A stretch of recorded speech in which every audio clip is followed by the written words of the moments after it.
the reason that they're saying that is because you're selling it wrong. You're selling a retained solution the same way you would sell a contingent solution. And there's two very different processes you follow.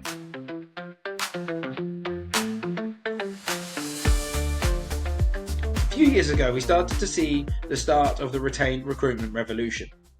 This was where agencies and recruiters were moving away from contingent recruitment to the retained recruitment solution. And this was because they were doing all of the hard work with the contingent. They were getting the job on, then they were working, they were calling everybody, getting CVs over, getting interviews booked, and then nothing. The job was gone, or it'd been filled internally, or they'd hired through a different agency, or the requirements of the job had completely changed, and now everybody they had was irrelevant, and they had to start all over again. And they'd done all of that for free. The client hadn't paid a single penny for the hours, the days, the weeks that they had put into filling this role for them. So they started to miss targets and started to have far more stress. And they thought, you know what, this retained recruitment, this sounds great because you get paid up front. So if that happens to me, at least I've got some money up front. And then nothing happened. There was no change because they weren't really winning retainers. They were just selling contingent recruitment again. And now that revolution has kind of fizzled out and it's almost like it never happened. And there's two main reasons for this. Firstly, that mindset of, well, if it doesn't work out, at least they paid me some money up front. That is not the mindset you need for retained recruitment. Retained recruitment is all about a partnership. It's all about working together to ensure that it does work out and you do fill that role with the right person. That's why they are investing in you up front, to free you up to secure your time and your skill and your knowledge and give so that you can give them your full package, your full power of filling that role. So having that mindset of, well, if it doesn't work out, at least I've got some money, you're not really providing that. So we need to start shifting that mindset of, do you know what? If I go retain, they're going to pay me up front. They're committed. That role's not going to disappear. They're not going to change the brief. They're not going to go to somebody else. They're not going to fill it internally. Because why would they? They've already paid me some money. They're going to see this through. And then secondly, the problem isn't that clients don't want to pay money up front, which is what I was hearing, is they were getting objections that actually the client doesn't want to pay money up front. Why would they when they've got a recruiter that's doing it contingent? So why would they then pay up front and risk not getting somebody? And the reason that they're saying that is because you're selling it wrong. You're selling a retained solution the same way you would sell a contingent solution. And there's two very different processes you follow. Contingent, you can do one phone call, maybe half an hour. You call them for specking out a candidate or just a pure cold call. Maybe they used to be a client and you're calling them again. Maybe they've contacted you, but you call them and you qualify them. So this is where it's different. This is where it starts to be different. You qualify them. You find out if they're in your market, if they hire the people that you supply,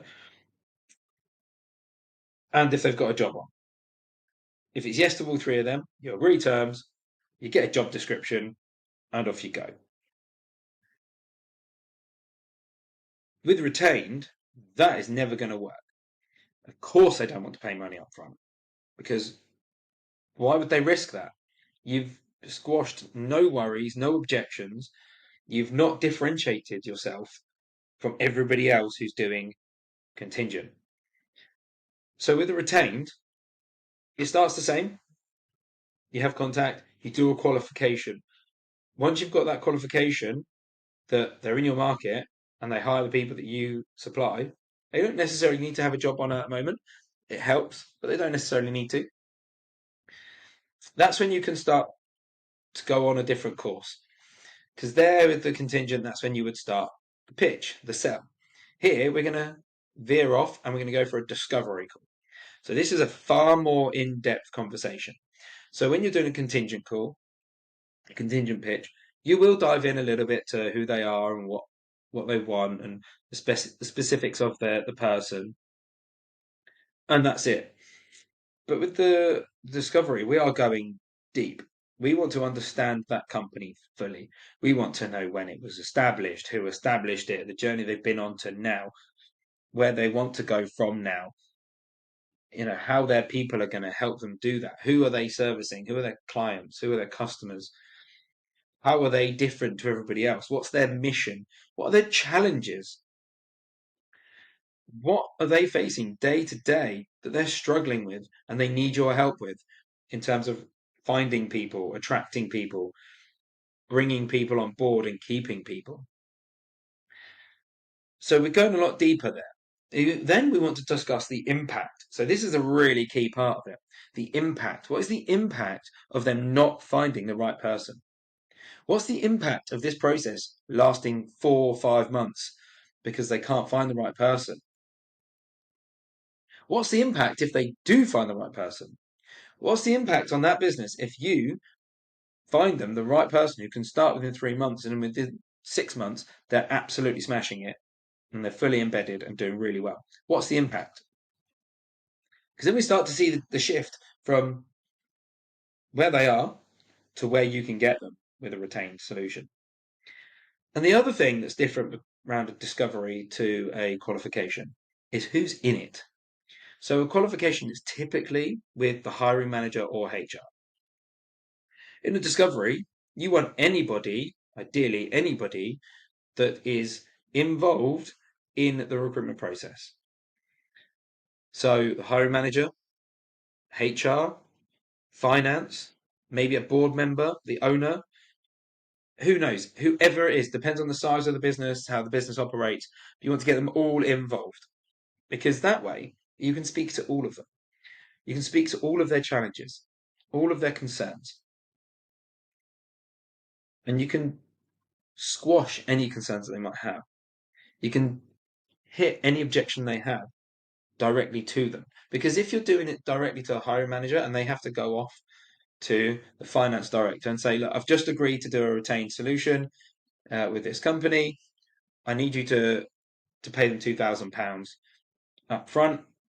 And then when we've hired somebody, you pay them the rest of the money.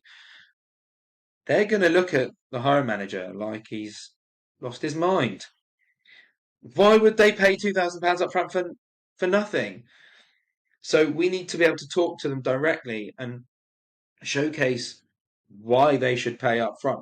And we do that by doing that discovery and fully understanding everything about them so that they are confident that we really understand them and can provide the right service for them. So once you've done all that discovery, we then move on to talking about us. So we get our pitch deck out, which has got our logo, might even have their logo on it as well. And you can start to talk about a little bit about who you are as a business, as a recruiter. You don't need to go into too much detail because ultimately they don't care too much. They care more about the solution that you're going to provide them, right? So, quick overview of that. Then you can talk about who some of your clients are. You can just have their logos up. You can have some testimonials in there as well, maybe some case studies, just talk through some stats that you might have. So you could talk about your retained fill rate. You could talk about the amount of placements you've done or, the different sectors that you've covered, just to show a bit of credibility, right? And then we can start to talk about a retained solution. We can start to talk about the challenges that a retained solution overcomes and the benefit that comes with that retained solution. And we can start to be more specific to their job role that they may have or the company that they are. We can start to talk about actually, this is how we would work. This is the difference between a contingent, which is what you typically have used before, and this is the retained solution. This is where they differ. This is where the benefit is here. This is where the risk is, but this is where the benefit is. With the contingent, this is what you're getting.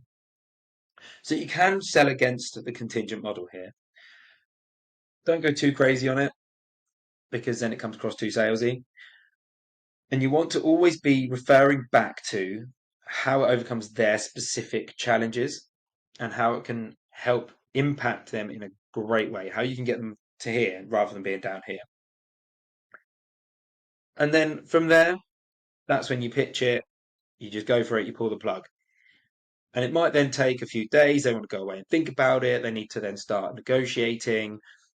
There's all the contractual stuff, which is good fun. And then we're there. But you want to sell it as a partnership, which a lot of contingent people do say it's a partnership, but it's not really a partnership, because a partnership is a shared risk and reward, right? Because in contingent, they're not risking anything, they're only rewarded. And you're risking everything on the hope that you get rewarded. Whereas contingent, you're both risking, right? They're risking that upfront cost. You're risking your time, your money, your effort, and your credibility. Because if you can't fulfill the retainer, you're not going to work with them again, really, are you? Unless there's certain circumstances. But so you're risking that, they're risking money. So it is a partnership, and you're both rewarded because they get the perfect person and you get the fee. So if you want to start selling retainers, you need to start thinking about your sales process. Lose the old contingent process of qualification, pitch, negotiate. You want to qualify, you then want to discover, you then want to pitch, and then negotiate. So adding that discovery in there is so key, because you're understanding everything. They get to trust you, you get to understand them. You build up that credibility and that rapport. And then you're going to start seeing a huge difference in your conversion rate of retained solutions.